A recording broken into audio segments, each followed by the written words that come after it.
Je m'appelle Marine, je suis vélo-taffeuse et je vais vous donner les bons outils pour rejoindre le peloton. C'est parti!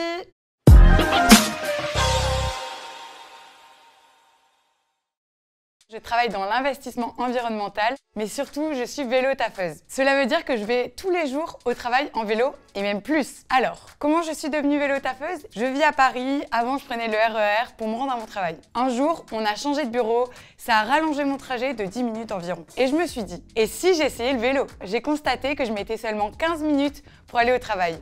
Il n'y a pas photo, c'est plus rapide. J'ai donc gagné 20 minutes. Et sans pédaler comme au Tour de France. C'est normal de gagner du temps à vélo parce qu'on évite les incidents de ligne dans les transports en commun, les embouteillages, on peut même emprunter des itinéraires plus directs et puis pas de problème de stationnement. En fait, dans les grandes agglomérations, on va souvent plus vite en vélo qu'en voiture parce qu'avec un vélo mécanique, on roule en moyenne à 15 km/h contre 14 pour une voiture. Et si on a un vélo électrique, on peut aller jusqu'à 25 km/h. Donc, c'est plus rapide, mais il y a plein de désavantages. D'abord, c'est bon pour la santé morale. C'est connu, le fait de pédaler permet de déstresser avant et après une journée de travail. Et en plus, s'il fait beau, c'est juste super agréable. Ensuite, ça fait du bien à la santé tout court. C'est prouvé d'ailleurs. Selon l'ADEME, 30 minutes de vélo par jour permet de réduire de 30% le risque de maladies comme les problèmes cardiovasculaires, le diabète, le cancer, le stress, etc. Et puis, quand on prend l'habitude d'utiliser le vélo pour aller au travail, on le fait pour tous les autres déplacements. Pour aller au resto, au musée,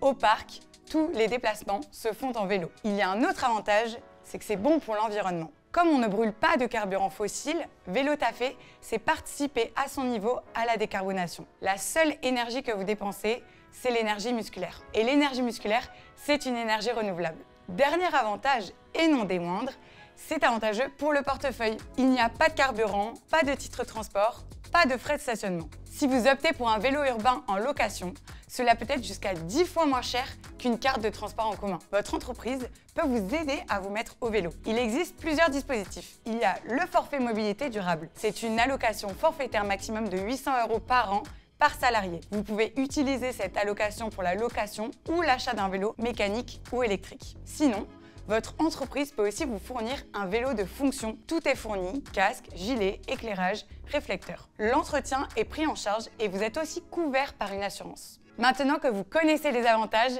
je n'ai plus qu'à vous donner les bons conseils pour devenir vélo-taffeur. La majorité des personnes savent faire du vélo, mais il y a des préalables. Faites-le en étant confortable et en toute sécurité. Pour ça d'abord, l'équipement. Il faut un casque, très important pour la sécurité, des vêtements adaptés à la météo pour se protéger du vent, de la pluie. En hiver, des vêtements suffisamment chauds et respirants. Il faut des gants pour se protéger les mains qui sont très exposées, surtout en hiver. Une écharpe pour se protéger la gorge, un bonnet ou autre parce que vous perdez 80% de l'énergie calorifique par la tête. S'il pleut, ayez toujours dans vos affaires votre vêtement contre la pluie. Il faut qu'il soit assez long pour vous protéger les jambes. Il faut aussi des chaussures étanches. Le soir et la nuit, soyez visibles. Portez des vêtements, des accessoires réfléchissants, des éclairages additionnels. Ensuite, il faut quelques accessoires pour le vélo. Équipez-vous d'un bon antivol. Assurez-vous qu'il y ait un endroit pour garer le vélo en sécurité chez soi et sur le lieu de travail. De manière générale, assurez-vous que votre vélo est en bon état de fonctionnement, notamment les freins, les pneus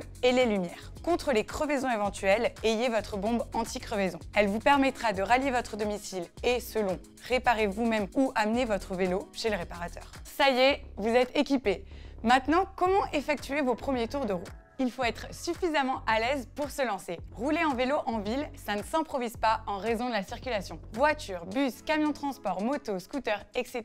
Alors, tout dépend de votre niveau. La bonne idée, c'est d'abord de prendre un vélo urbain en location.